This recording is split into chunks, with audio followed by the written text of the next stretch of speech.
Às vezes as pessoas entendem que a avaliação neuropsicológica é só buscar identificar patologias ou disfunções. Não, a gente busca entender como a pessoa pensa, como a pessoa processa. Então, como uma criança aprende matemática? Quais são os recursos que uma criança usa para memorizar?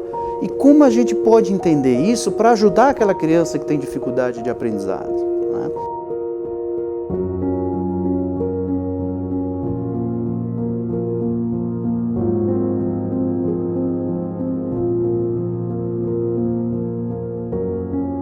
A neuropsicologia é uma área de intersecção, porque ela envolve, para o profissional atuar, conhecimentos em neuropsicologia, deriva neurofisiologia, neuroanatomia, neurofarmacologia. Pelo lado da psicologia, deriva da psicologia cognitiva, da psicologia clínica, da habilidade das técnicas de avaliação psicológica e neuropsicológica. E qual o significado disso? A neuropsicologia ela gera a informação de quê? De que o sistema nervoso central ele funciona de maneira integral. Você tem áreas, lobo frontal, temporal, occipital, e vai atuar diretamente em quê? Nas relações entre essas áreas. Então, uma área está relacionada com mais potencial para fala, outro mais para a área motor, outro com a área mais da percepção visual, memória. Mas, na verdade, tudo isso funciona interligado. O neuropsicólogo ele vai exatamente o quê? Aprofundar o conhecimento dessas áreas e entender como funciona. O contexto da neuropsicologia hoje ela envolve da criança ao idoso, né? Começa por uma boa formação nessas áreas, como eu falei, neuroanatômica, neurofisiológica e as áreas da psicologia como avaliação, entendimento de psicologia cognitiva, ao processo da avaliação para verificar tanto potenciais, né? Então a avaliação não é só para identificar prejuízo, mas também identificar o que está preservado e até o que está bem desenvolvido. A avaliação também serve para a gente identificar prejuízo, né? Então decorrente de vários quadros, né?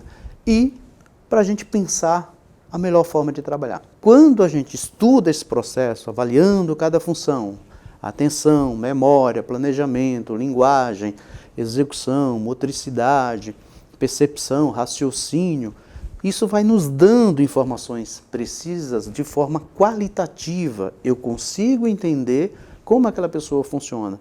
Eu consigo entender por que aquela criança tem aquela dificuldade ou se aquela dificuldade na criança é decorrente de um transtorno. Uma pessoa com depressão tem impacto cognitivo. Uma pessoa com transtorno afetivo bipolar tem impacto cognitivo. Uma pessoa que tem ansiedade generalizada, transtorno do pânico, tem prejuízos atencionais. Muitas vezes, um indivíduo que tem um quadro de ansiedade, ele é confundido com um indivíduo que tem déficit de atenção na vida adulta, né? Porque o processo é o mesmo. Dificuldade de concentração, dificuldade de focar e, logicamente, prejuízo na qualidade da recepção dessa informação. Então, quando a gente estuda esse processo, avaliando cada função, isso vai nos dando informações precisas de forma qualitativa. Eu consigo entender como aquela pessoa funciona. Eu consigo entender por que aquela criança tem aquela dificuldade ou se aquela dificuldade na criança é decorrente de um transtorno. E aí o desdobramento da neuropsicologia, além da avaliação, é se programar para preparar as ações interventivas. Quando eu estudo o cérebro, as articulações, quando eu estudo a percepção, a memória, o lobo frontal, o lobo occipital, temporal, né, parietal, eu vou verificar desde os processos sensitivos, os processos minêmicos, o raciocínio matemático, o raciocínio espacial. Tudo isso vai me dando, né, um contexto de informações para que eu pense sobre possibilidades. Então, por um lado, eu tenho uma avaliação que é capaz de me dar uma qualidade funcional daquela pessoa e, posteriormente, me dar condições de preparar algo, como intervir. Então, o que é que se tem hoje? Hoje nós temos dois segmentos muito importantes pós-avaliação neuropsicológica. O primeiro dele é reabilitação neuropsicológica. E o que é reabilitação? Proporcionar um novo aprendizado ou a recuperação de funções que foram perdidas por algum prejuízo. E de que prejuízo eu estou falando? Eu posso estar falando desde um indivíduo que tem um transtorno mental grave, eu posso falar de um indivíduo que tem um transtorno neurobiológico, como um traumatismo crânioencefálico, né? Um indivíduo sofreu um TCE, lesionou uma área do cérebro, perdeu funções. sofreu um acidente vascular cerebral, popularmente o derrame cerebral, perdeu funções.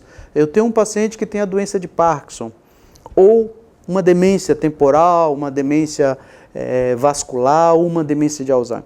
Então, essas pessoas tiveram intercorrência que interferiram no seu desempenho cognitivo. Elas perderam funções que elas tinham anteriormente.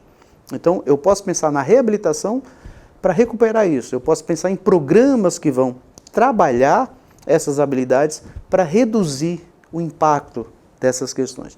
E outra área que a neuropsicologia também trabalha é a estimulação cognitiva, né?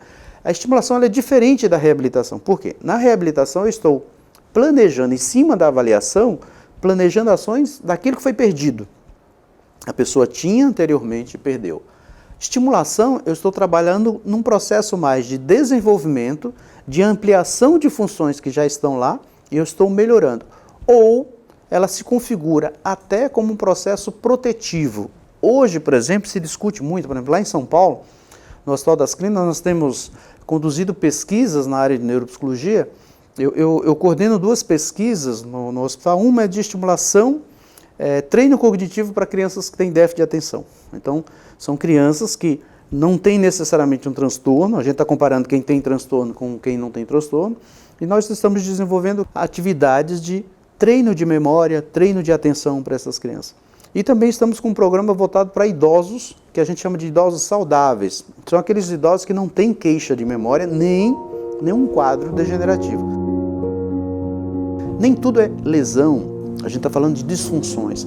E lembrar que muitas vezes um fator emocional interfere nesse processo cognitivo. E esse processo cognitivo vai se revelar para a professora, para os pais, como um déficit, quando na verdade não é um déficit, é um fator secundário. Se você corrige o fator emocional, dá um exemplo, uma criança mais tímida, uma criança insegura, ela pode ter uma dificuldade de concentração em sala de aula, porque ela fica tensa. Então, a professora pode fazer a leitura de déficit de atenção, quando na verdade não é um processo emocional. A gente faz a avaliação neuropsicológica e identifica exatamente isso. Não há prejuízo de atenção, e sim um prejuízo emocional. Corrigindo isso, você melhora.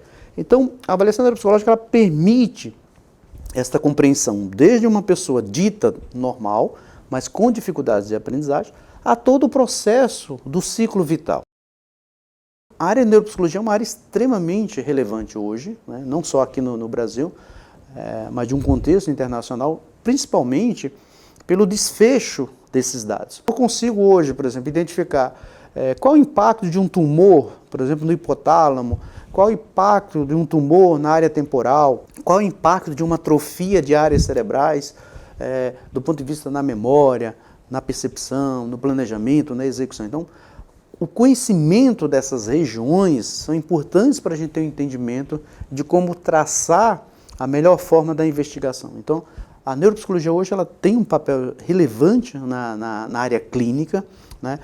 Na área forense, porque ela também é inserida em perícias hoje, mas principalmente por essa capacidade de nos dar um detalhe qualitativo. Você imagina você avaliar uma criança que tem uma dificuldade de aprendizagem e você entender por que ela não está aprendendo, né? E não é necessariamente como um transtorno.